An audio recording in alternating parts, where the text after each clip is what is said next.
Thank you everyone for joining. Again, my name is Laura Lay and I am the Marketing and Communications Manager here at Care Indeed. And we're so honored to have Tami Anastasia join us again today.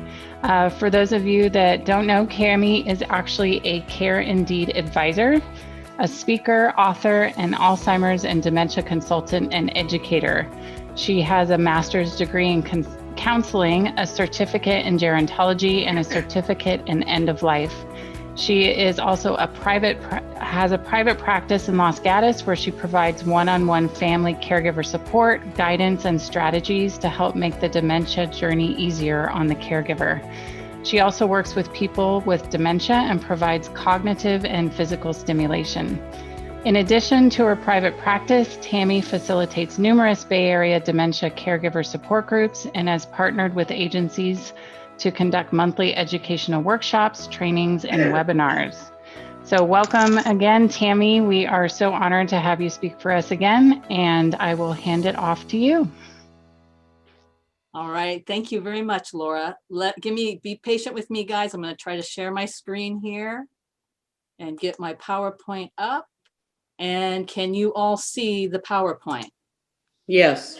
Fantastic. Yeah. Okay.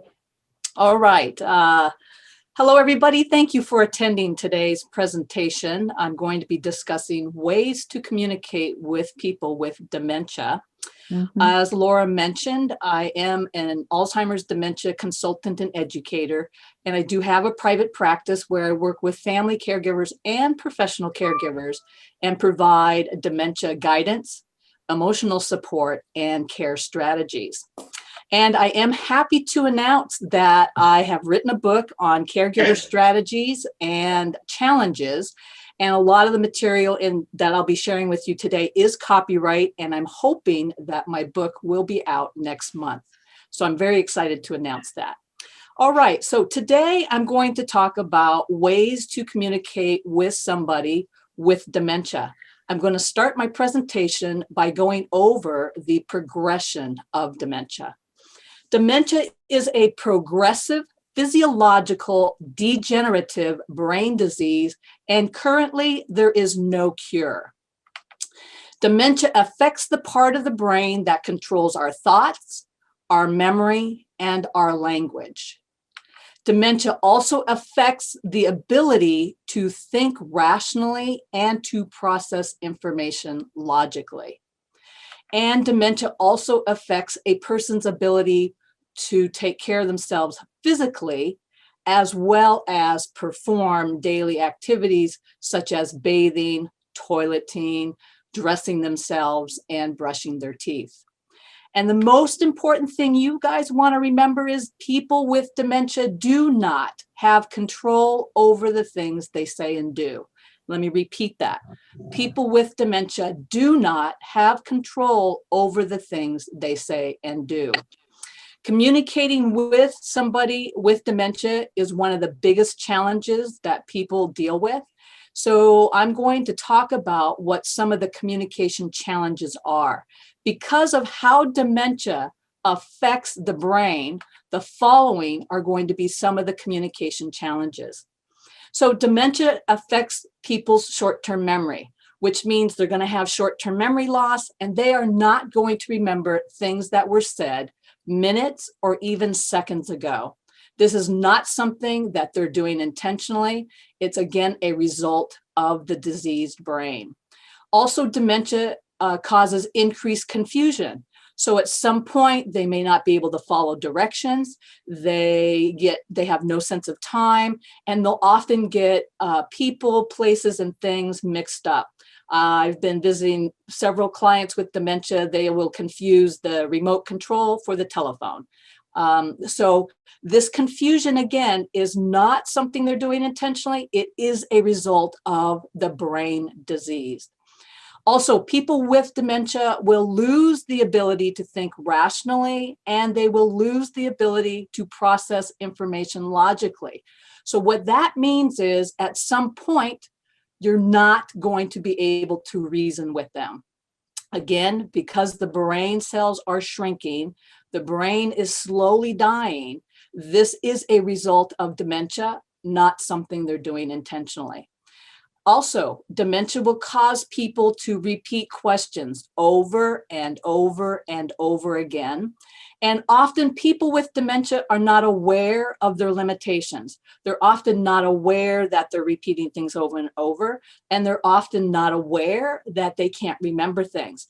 They'll often accuse you of not telling them information because they don't remember what they don't remember.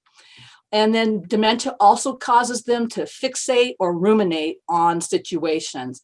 And often the things they're going to fixate on or ruminate the most about are things that they're worried about or concerns. And a lot of times it's stuff that might have happened in the past. So when somebody has dementia, short-term memory is the one that's affected first, and long-term memories tend to stay intact the longest. So they will often confuse the past with the present. And again, this is because that part of the brain is the brain that stays alive the longest. So they will get their past and present completely mixed up.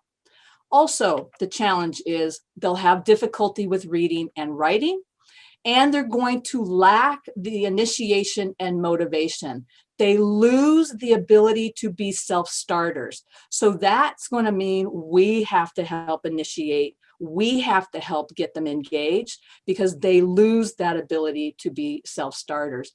And what tends to happen is they will get often accused of being lazy. They are not being lazy.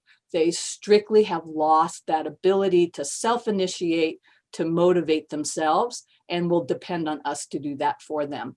You'll also notice there's going to be behavior changes, personality changes, again, a result of dementia. And they're going to lose their ability to censor and filter things they say and do. So I will get a lot of phone calls from different family members saying, oh my God, my mother embarrassed me. They will say things that are inappropriate. They may say things that are embarrassing. They may say things that are insulting. Again, this is because the brain, the cells are dying, and they've lost that ability to censor and filter what they say and do. Also, what comes along and is a big symptom of dementia is they'll get paranoid, and paranoia will often express itself in calling you out on hiding things, accusing them of things, stealing things from them. Again, this is a symptom of dementia. And they will also become very argumentative if you try to correct them, if you try to prove a point. You need to know people with dementia believe what their mind tells them. So arguing with them, trying to prove a point, often will fuel frustration and anger, and they'll become very argumentative. And they will also become combative. And we have a defense mechanism where we will get combative if we feel threatened. Now, I know if I'm doing things because I want to help them. But because they have a brain disease, they may not know that's what you're trying to do. And they're going to get combative because they don't like how you're handling them. They feel threatened. And so it's an automatic reaction to become combative. Again, all of these are the challenges because dementia has made this happen because of the brain disease. So in addition to the challenges, we also want to avoid doing certain things to make this condition worse for you and the person you're taking care of. So some of the pitfalls are to try to avoid arguing, rationalizing, correcting, and explaining things to them. Remember, their brain is convinced that what it's telling them is accurate. And so the more you try to rationalize, the more you try to argue with them, then the more it sets you up for them not to trust you. Paranoia is already an issue. And if they think you're challenging them and you're constantly correcting them, making them feel wrong, it fuels the paranoia. It fuels them starting to not trust you, and it fuels that accusatory thinking. So you just do the best you can. Please don't expect yourselves to be perfect.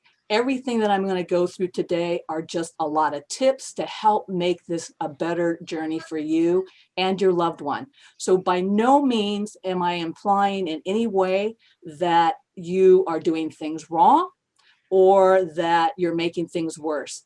Everything you and the person with dementia are going through, keep in mind always, is because of dementia. Dementia is the cause. Dementia is the problem. We just have to figure out how do we navigate the dementia. So another thing you want to try to avoid is try to avoid being right or proving a point. It is a no-win situation. And when you're caring for somebody with dementia, we got to do everything in our power to conserve your energy, because this is a long journey. And we want to do everything now to help you conserve your energy. And by avoiding some of these things will conserve your energy. You also want to try to avoid being forceful or insistent. And let me preface all of this. Everything that I'm suggesting is under the assumption that they are not in danger or you're not in danger.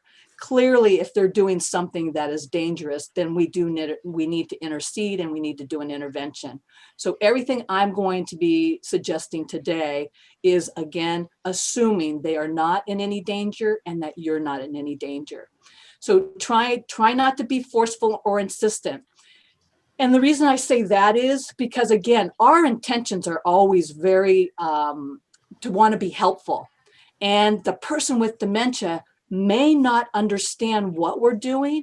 And so they become very threatened by that. And the more forceful you become, the more combative, argumentative they're going to be.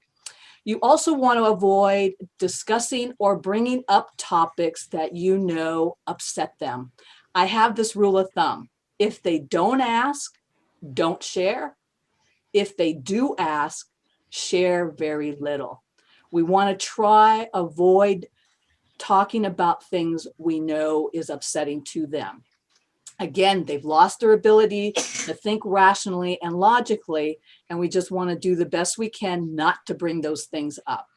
And you also want to avoid asking open-ended questions, such as, what do you want to do today? Very, very hard for them to process and come up with answers. What would you like to eat today? Very, very difficult for them as the disease progresses to answer these type of questions. You also want to try to avoid asking them why, if they remember, or don't bring to their attention how often they forget. You want to assume they don't know why. You want to assume they're not going to remember, and there is no point in reminding them that they forget. They have a brain disease. I kind of equate it with somebody who's paralyzed. I am not going to ask them, why don't you get up and walk? Why can't you walk? And again, this is a brain disease that is controlling everything they do. So asking them why, asking them to remember is just going to exhaust you. And why do we want to do that? They have no control. Make the assumption they don't know why, and they're not going to remember. And another thing you want to try to avoid is try to avoid rushing them.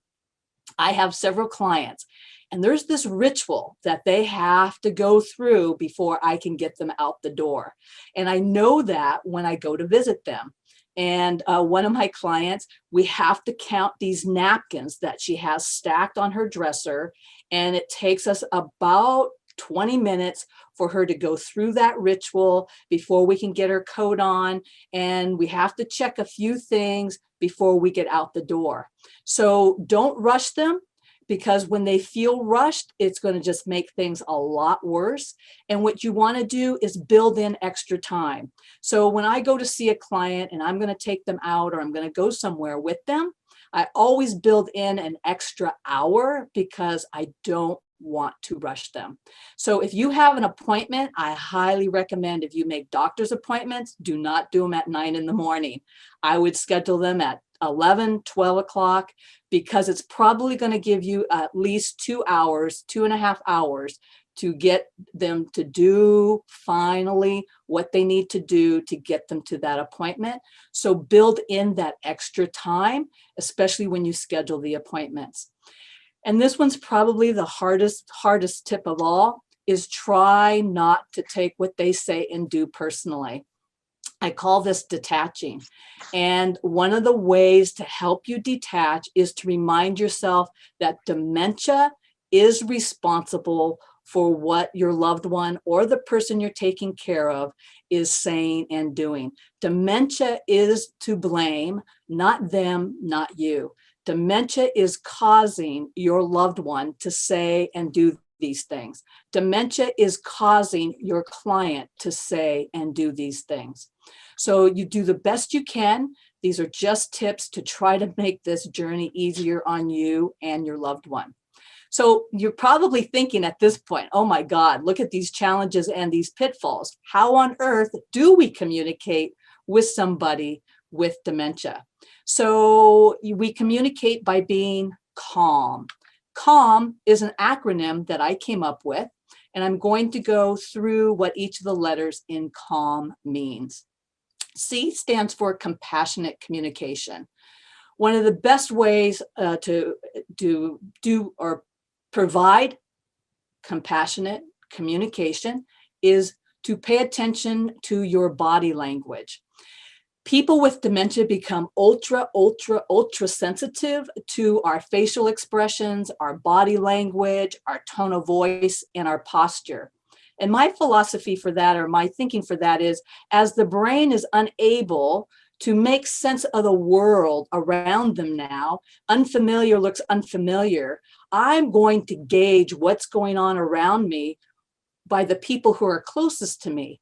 So if you're getting irritated or agitated or impatient or angry, I'm going to pick up on that. And their mood can change on a dime based on our nonverbal communication, our body language, our tone of voice, and our facial expressions. Now, this also works the other way. For all of you, I highly recommend that you start to learn what your loved one or the client, what their body language says to you. Start paying attention to their facial expressions. Start paying attention to their eyes. Start paying attention to their body language. Because as this disease progresses, they're not going to be able to communicate directly what they may need. But if we start reading their body language and learning it now, then we can communicate with them by understanding what their body language is, and then again, communicating a warm and loving body language in return. So I do want to share this. I don't know if any of you remember Charlie Wiedemeyer. He was a coach in Los Gatos and he got ALS. And I happened to be invited to a function and I got to sit at his table. He had ALS. He couldn't speak. He couldn't do anything. He was on a ventilator, in a wheelchair. And I have to tell you, I watched his wife and the caregivers. He could not say one word. And by how he blinked his eyes, by how he shifted his eyes, by what he did with his head, they knew what he was trying to say. It was a fascinating experience for me to be able to witness that. So there is hope. We can communicate, even if it's not verbal, we can communicate through our body language. Another way to provide compassionate communication is to replace saying you with we and us. For example, say it's time for you to take your medication. It's time for you to put your shoes on. Substitute the word you, replace it with it's time for us to put our shoes on. It's time for us to take our medication. There is a difference in the tone, but people with dementia process you as being punitive or like they're being scolded. And when you say you, it increases the chances of them saying no. When you say it's time for us, it increases the chances of them cooperating because it's something we're doing together. You're not singling me out, and you're including me, so it increases the chances to get them to cooperate. Also, you do want to keep your questions and answers very short and simple. And you want to simplify the decision-making process. So instead of asking those open-ended questions, what you want to do is give them two choices. Do you want eggs or cereal for breakfast? Do you want to wear the green shirt or the red shirt? And this simplifies the process for them. It's easier for them to make a decision versus saying, what do you want to wear today? Too complex, too confusing. Simplify the decision-making process. It's going to save you a lot of time and energy. And it's a really easy way to make them feel still they have some independence.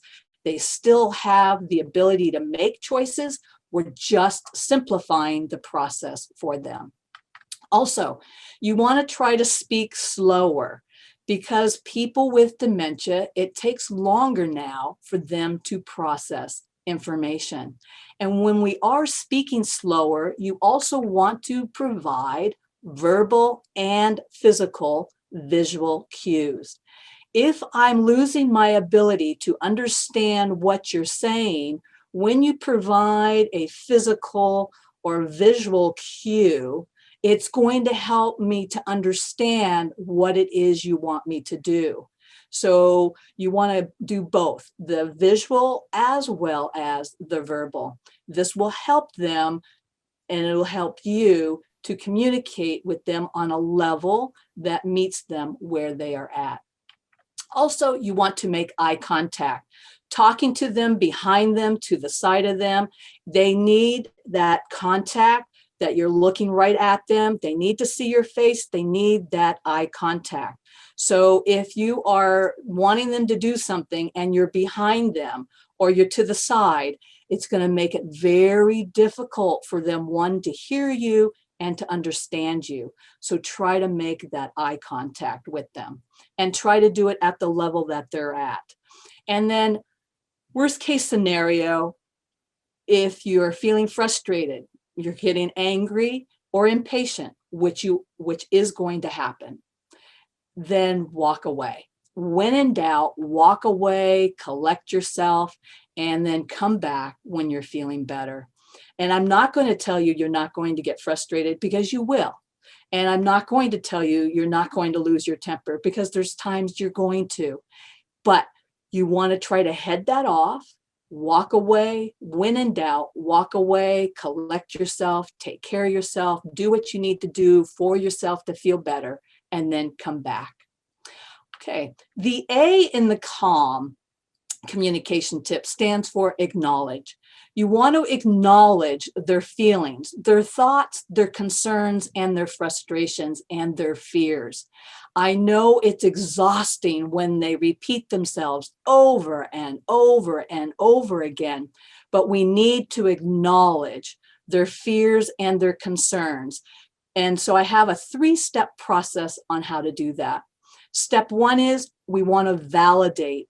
We want to validate what you hear them telling you. The person with dementia needs to feel heard and they need to feel understood. So the way to validate is to paraphrase, repeat back to them, reflect back to them exactly what you hear them saying. And then step 2 is to empathize with them, to provide a reassuring, comforting response. And step 3 is to distract them. We want to try to do everything in our power to get them out of looping and ruminating and being stuck in a loop. And so you do step 1, validate. Step 2, provide a reassuring, comforting response. Step 3 is to distract them and redirect their attention. So with private clients and people in my support groups, I highly recommend you write down on a piece of paper at least 8 to 10 things that you know that they enjoy. Food is a wonderful distraction. Movies is a wonderful distraction. Music is a wonderful distraction.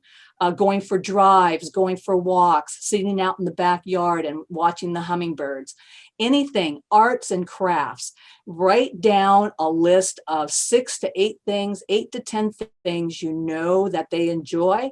And after you provide that reassuring, comforting response, you immediately want to distract them, get them engaged in something they enjoy, get them off the topic that they may be worried about. And I'm going to provide you with some generic responses that you can use with your loved one or the person that you're taking care of who has dementia. All of these are wonderful, validating, and empathetic responses. So you could say to a client or a loved one, thank you for sharing this with me. Thank you for letting me know how you feel. Thank you for bringing this to my attention. Very, very, very validating. And again, depending on the words they're using, you want to repeat back to them. Thank you for bringing to my attention how frustrating this is for you. Thank you for bringing to my attention how upset this makes you feel. Thank you for bringing to my attention how much you enjoy this. It is very validating, it's very reassuring, and it's very comforting. Another one that we use a lot, or I use a lot, is we're in this together. As you know, people with dementia, one of their greatest fears is that they're going to be left alone. One of their greatest fears is that you're going to leave me. And this is a very reassuring, comforting response. We're in this together. I'm glad we have time to spend together. I really enjoy doing this with you. I'm so glad you're with me. It's reassuring that they feel comforted knowing that you're not going anywhere. Also, I'm sorry is another wonderful, validating, and empathetic response. Again, we want to use the same words that they use. So you might say, I'm sorry this upset you, or I'm sorry I did something to upset you. I am sorry this is frustrating for you. Again, very validating. And as I'm even saying these phrases, think about how it feels to be on the receiving end as you hear me use these phrases. Another phrase that I use a lot because I'm always wanting to get as much information as possible is I'm going to say, can you tell me more about? I don't care what it is, whatever they're sharing with me, I want to know more about it. I want to know more about why it's important, why it's special, why they're concerned, why they're fearful. Can you tell me more about? And let them talk about what it is that they're worried about or what their fears are. Or they may be sharing something that's very memorable or important. And with people with dementia, because so much of their mind lives in the past, this is a beautiful way for us as professionals to get a history, to learn about what their past might have been like, to learn about those things that made them who they are today and how they affected them. So, can you tell me more about? Draws them out. Also, people with dementia need to know you're going to resolve their concerns, that you're going to do things to take care of the things that they're worried about. So another wonderful phrase is, I will. I will is an action. I will call so-and-so for you. I will look into this on your behalf. I will make sure that stranger goes away. I will make sure all the doors are locked and no one can get into this home. I will is a proactive for the person with dementia. It's very comforting to know you hear my concerns, you know what I'm worried about, and you're going to resolve them for me. You're going to take care of them for me. And if you tell somebody with dementia, or even ourselves, when people tell us, oh, don't worry about that, or that's not going to happen, or that's silly, it doesn't help. I need to know you hear me. I need to know you understand me. And I need to know you're going to take care of it for me. So I will is a wonderful, empathetic, validating phrase or response. What can I do? I play with that one. That's not one I use as frequently as the others, but I will sometimes say, what can I do to make this better for you? What can I do to help you? What can I do to help you with this? So that sometimes will draw me out. I tend to use that one earlier in the progression because they need to be able to communicate and be able to connect the dots. So if I do use that phrase, it's very early on in the progression. The other thing that's nice is sometimes I will just acknowledge what I see. I can see how upset you are. I can see how frustrated you are. I can see that you really enjoy your ice cream. I can see how much fun it is when you see your grandson. Here again, it's acknowledging and validating that I understand them, I hear them, I can see what's going on. It really establishes trust, and it's comforting and it's reassuring. And how does this make you feel? That's another one that I use very early on in the progression. And this is super beneficial early on because I want to know how this disease affects them. How are they thinking about it? How does it make them feel? And currently I have a client that I'm working with, and his wife wanted to join us on some of our sessions. So I said, absolutely, I would love to speak with your wife.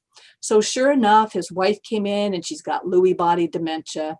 And I said hello to her, and we were talking, and I asked, how does that make you feel? And she said, I feel like a bump on the log.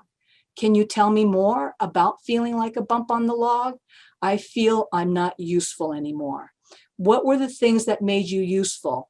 I really used to love cooking my husband eggs and bacon in the morning.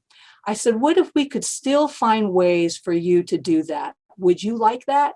Oh, I would love it. So I had my session with him a week later. I talked to the caregiver. I talked to the husband. I told them about what information I got. They went to the grocery store. They went and got eggs. She stirred the eggs.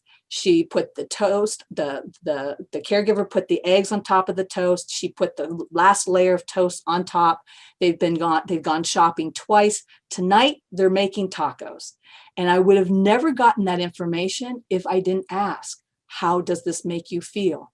Because they still need to feel a sense of purpose. They still need to feel valued. We put so much energy into what they cannot do. We have to put our energy into utilizing the skills they can still do. Even if we modify them or simplify them, we need to give them that sense of purpose. The L in CALM stands for listen. There's two parts to listening. The first part is, what are they trying to tell us? What is it they want us to know? And we need to listen to what it is, because I'm not going to know how to respond or to communicate until I have a better understanding as to what it is they want us to know. So what are they telling you? So I've summarized, I came up with a list of the most common things that I hear with my clients and with my work with the family caregivers and professional caregivers. They want to tell you what they're worried about. They want to tell you what they are concerned about. I want to know that information. My job is to provide reassuring, comforting responses. I'm not going to know what those are unless I hear what it is they want me to hear. They often really enjoy sharing things that are memorable or important. I need to know that. I need to acknowledge, what are those things that are memorable or important to them? They also want, and they fear tremendously, that you're going to leave them. And so if that's something they're telling me, I know I'm going to have to reassure them with a comforting and reassuring response. So, and leaving them, I think, and some of them in the early stage have told me they feel defective. And they feel defective, and you're going to throw them out to pasture, or you're going to ship them off somewhere. And if anybody has a past where they were abandoned or they were rejected, then these are going to be issues that are going to be very real and valid for them. And we need to know that. They also will express feeling pain. Now, pain with dementia, unfortunately, is often undertreated. So we have to pick up on the signals that might indicate they have pain. And if people have an injury, back pain, any type of pain pre-dementia, then I can guarantee you that pain hasn't gone away, and that it's going to be us cluing into when they might be experiencing pain, so we can give them medication to keep them more comfortable. Pain is a huge issue. So some of the ways people will express being in pain, we'll see them agitated. They will pace up and down, up and down. They won't want to sit. And so here again, super important for us to collect a history to find out, do they have any issues with pain prior to getting dementia? And then, like I shared with you, a lot of them will share with me they feel useless. That tells me we have to do more things to make them feel they have a sense of purpose, they feel valued, they feel special, they feel important. So I need to know what it is they want me to know. Some other things they're going to tell you that are themes: they want to go home. Home is often an expression of a need. And we take home literally, but symbolically, home can represent security, safe, familiarity. Home can be any home. It might be a home from their past, even though you've been living in the same home for 20, 30, 40 years. I need to find out, what home are they referring to? So I'll often ask, can you tell me more about your home? Can you tell me what you miss about your home? Tell me what you enjoyed the most about your home. And this is going to educate me as to what part, what era their brain is living in. Are they living in a house that they're in, that they've been in for 40 years? Or are they referencing a house they lived in when they grew up? So these are really wonderful ways to figure out how to communicate. We got to get our cues from them. Also, they become very sensitive to temperature, cold, warm. So they might be wanting to tell you, I'm cold, I'm too warm. We need to know what it is so we know how to respond to them. Are they feeling frustrated or angry? They will do a really good job letting us know when we're doing something they don't like. And that is, again, it's not you, it's not them, it's that dementia is the issue that we're trying to work with. Dementia is causing confusion for them. So it's not that I'm doing something intentionally to hurt them or you're intentionally hurting them. It's that the brain is processing it in a way that I've got to change what I'm doing because they're reacting to it. And this will take a lot of trial and error. And I'll talk about that in a little bit. Also, they will often communicate they want to go see someone. Sometimes that someone is someone who is deceased. And I want to know, why is that important to them? Why is it important for them to go see that deceased person now? What is the connection? What purpose did that person serve in their life? Why is that person so important? That's going to communicate something to me so I can figure out, how do I communicate back to them? And also, they will communicate with you often when they're hungry. People with dementia forget that they ate, and so they're hungry all day long. I have clients who are locking the cabinets, hiding food under their bed, hiding food in the closet, because they often forget that they ate. But again, hunger is a very real feeling for them. So if they ate an hour ago and they're asking you to eat again, just provide them with a little snack, just a little something, and say, you know, we're going to be eating again in about another hour. Let's go ahead and snack on this for right now. We don't need to remind them that they ate an hour ago and there's no reason why they should be hungry now. They are, in their mind, they forgot that they're hungry.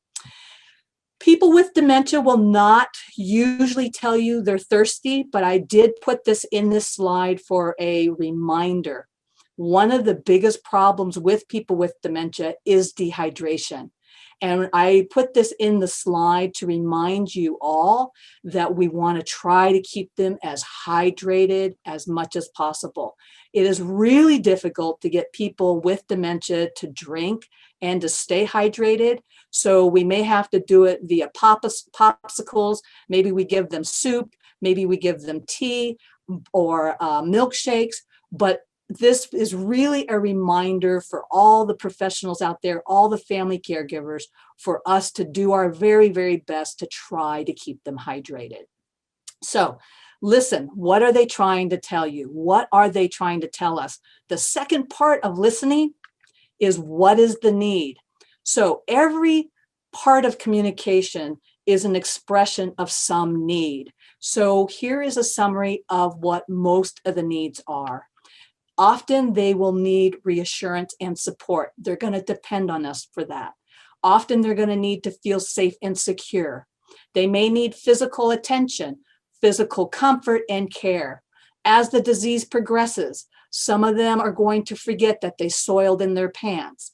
And so it's going to be up to us to make sure that we keep them clean. Now, that can be difficult at times because they may get very combative. They don't understand. Why are you touching me? Why are you pulling my pants down? Here again, we have to figure out a different way to approach them on their level. But this is going to be a need. A sense of purpose and value, I can't stress that enough. That is an innate need in every single one of us until we die. That is a lifelong innate need. And just because they have dementia, that does not go away. It's our job to try to figure out, to give them that sense of purpose, that sense of importance, that they still contribute in this world somehow, some way. We just have to do it at a level that they're able to do it at. Focus on the things they can still do, break things down so they're modifiable, make it so they are still contributing and feel important. That does not go away. And the other needs are, they need to feel validated, they need to feel heard, they need to feel understood, and they need reassurance and comforting responses.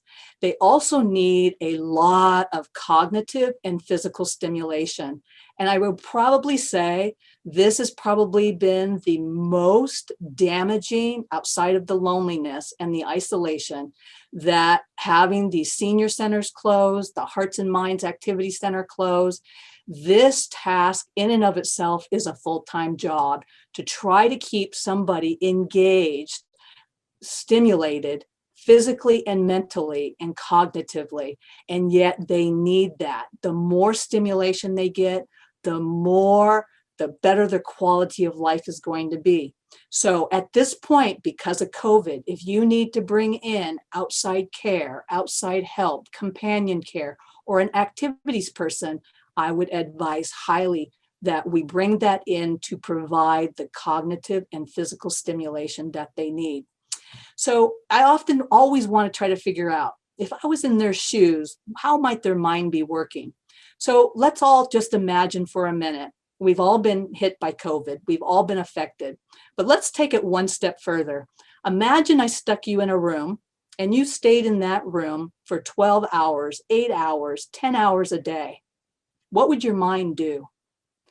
Where would your mind go? What thoughts might you ruminate on or be fixated on? And so my theory is, the more we can keep their brain engaged, the more we give them a sense of purpose, the less maybe they'll ruminate and fixate on things. Our brain needs a change of scenery. Our brain needs to be engaged. We need to feel that sense of purpose. So think about, they're sitting in one room 4, 5, 6 hours and just looking at a TV. They need more stimulation. They need more interaction. So here again, if we need to bring outside help, we bring in outside help to help facilitate this. And I will say, across the board with every single person that I work with, I will say again, they need to know that their concerns are going to be taken care of. They need to know their fears are going to be taken care of. They need to know that we're going to resolve what is bothering them, what they're worried about, what their fears are. And last but not least, is we sometimes have to change our approach. Again, we all know we're trying to be helpful. It just may not be the best approach for them. And not so much for them, but because of what dementia has done to their brain. So I'm always having to try to figure out what's a different approach. How can I approach them? They'll let me know when something's not working. It's my job, my responsibility to figure out a different approach that meets whatever dementia has done to them. Now, in addition to a need, for as unpredictable as dementia is, there are times where a behavior may occur because of certain triggers or causes or patterns. And I can't express enough to you that if we can identify what some of the triggers or the causes or patterns are, we might be able to diffuse what is going on preemptively, maybe even avoid it. So I'm going to give you two concrete examples. Anytime there's a change in medication, anytime there's a change in the behavior or mood, you want to document what changed. So I had a client, family caregiver, and she said, I don't understand, Tami. I go over, I cook for my parents 3 days a week, and the mother is the one with the dementia. My father often can roll her into the kitchen. It's no problem. She can't wait to eat. On occasion, she says, I don't want to go in there. Get me out of here. I am not going into that room. I'm not going in there to eat. You need to leave me alone. So I said, listen, something's triggering that. Let's see if we can figure it out. It turns out when she left the cutting board open and the knife sitting on the cutting board, her mother saw that and did not want to go into that room. Now, we can resolve that problem by making sure we don't leave the knife and the cutting board out. I had another client, and the son said to me, when I go and visit my father, he's so elated to see me. He's so happy to see me. But there's times he's all, excuse my language, get the hell out of my house. You don't belong here. I don't want you here. I said, let's start documenting. He's reacting to something. I don't know what it is. Well, we figured it out. It was anytime he wore anything red. So red was a trigger for him and he would react. So once we could figure that out, we know don't wear red when you go over to see your father. Now, is everything that simple? Absolutely not. But there are times where there are triggers, there are patterns, there are causes. And that also goes for us. There are times that our buttons are going to get pushed. Is it their tone of voice? Is it that they're fighting us? We want to know also what our triggers are so we can work through even what our triggers are so we can react differently to them. So it's important to think about triggers. What may be causing this? What are patterns? And again, 2 times where you really want to look for this information is when there's a change in behavior or mood, or when there's a change in medication. The M in CALM stands for meet them where they are. They cannot change. Dementia is destroying their brain. So we want to meet them where they are. One of the best ways to do that is to put yourself in their shoes. So imagine you were in their shoes. Maybe they said something irrational. Maybe they said something that's incorrect. Maybe they said something that's not true. How would you want a person to respond to you if you were in their shoes? How would you want their facial expression to be? How would you want their tone of voice to be? And we want to try to communicate at their level. And one of the ways we have to do that is we have to change our expectations. But this is a brutally painful process because especially for family caregivers, this person that you've adored, you've lived your whole life with is changing.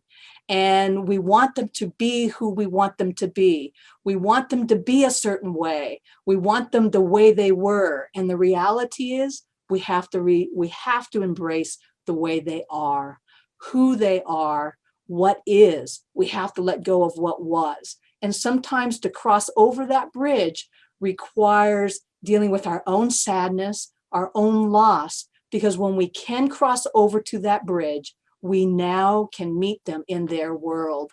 Their world, my world are 2 different worlds. And I want to try to meet them in their world as much as possible. because I know they can't be in my reality anymore. That's changed for them.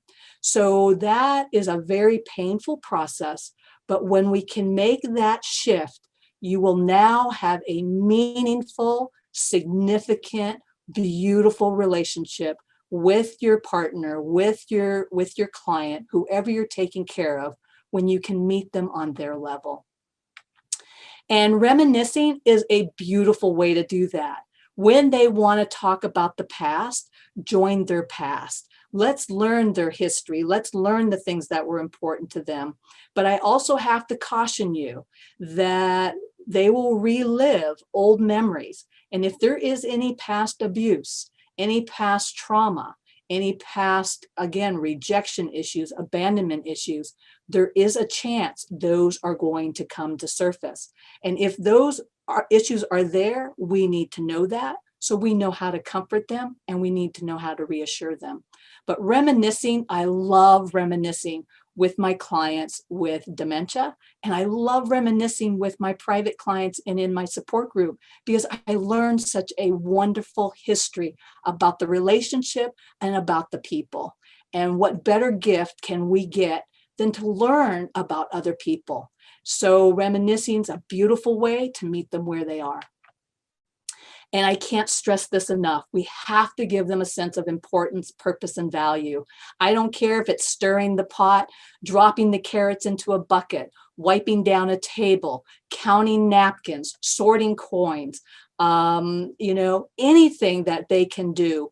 Focus on the skills they still can do. Just modify them at their level and engage them at a level that makes them feel a sense of accomplishment, a sense of achievement, and meet them where they're at.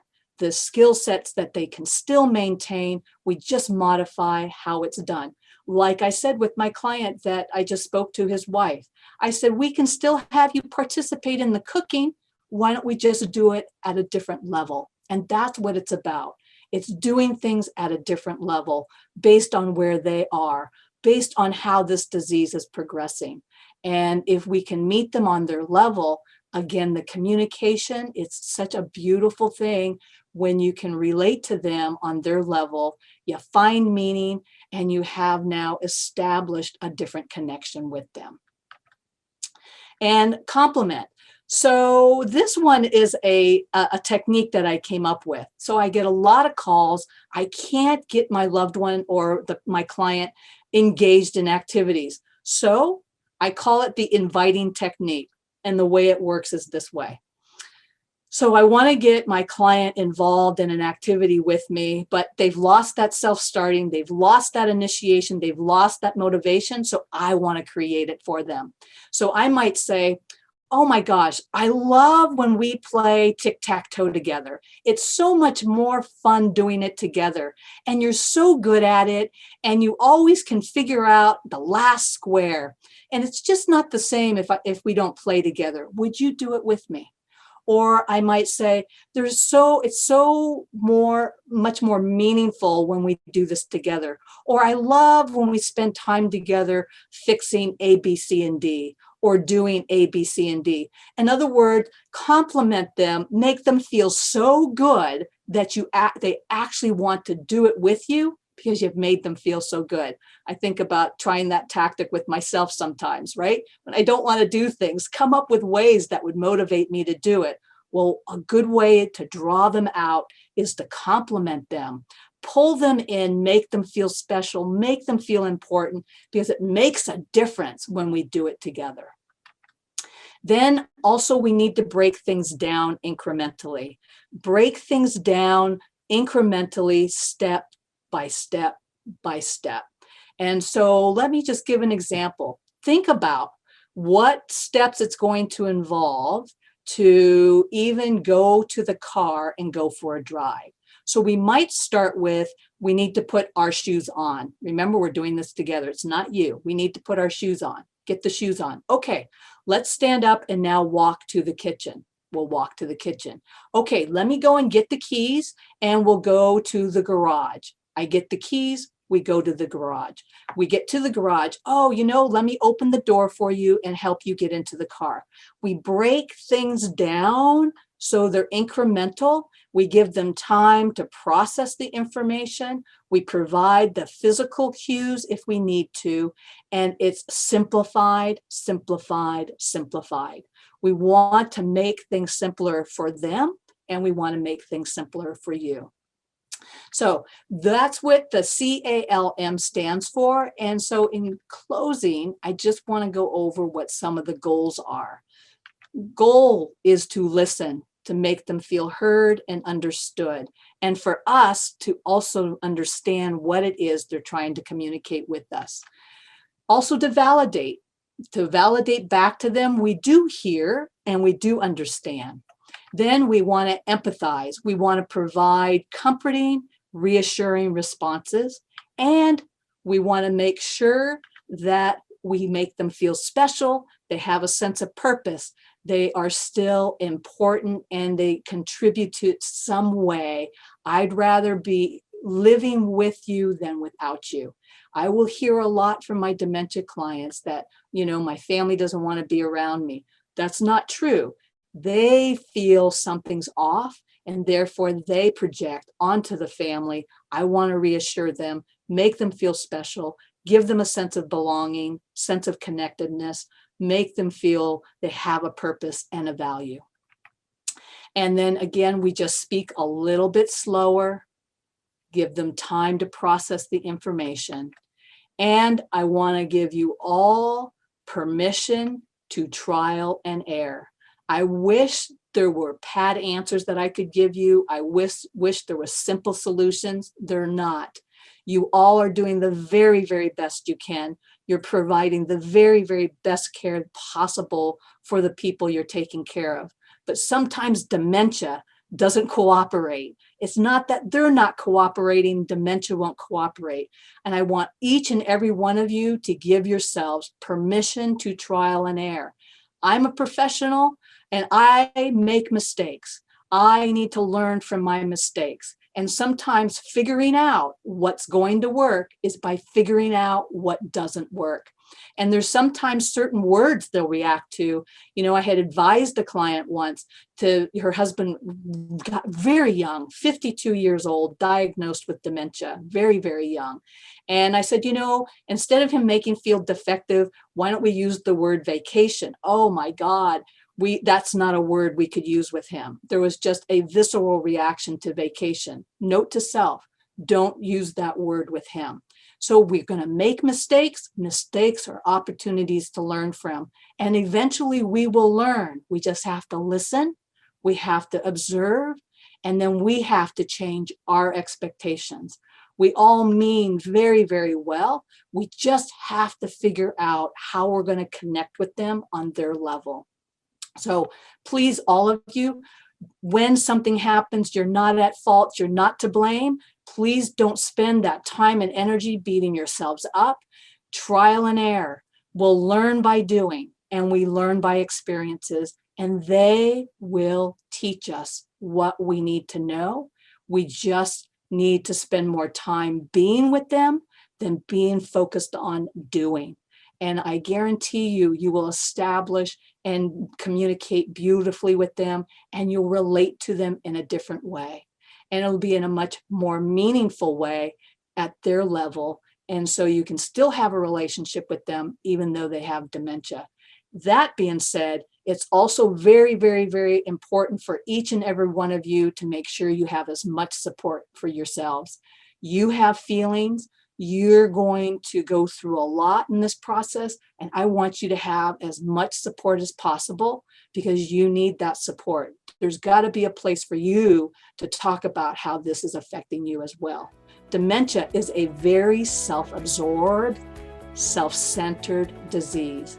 So please, you all give yourselves credit for everything you do.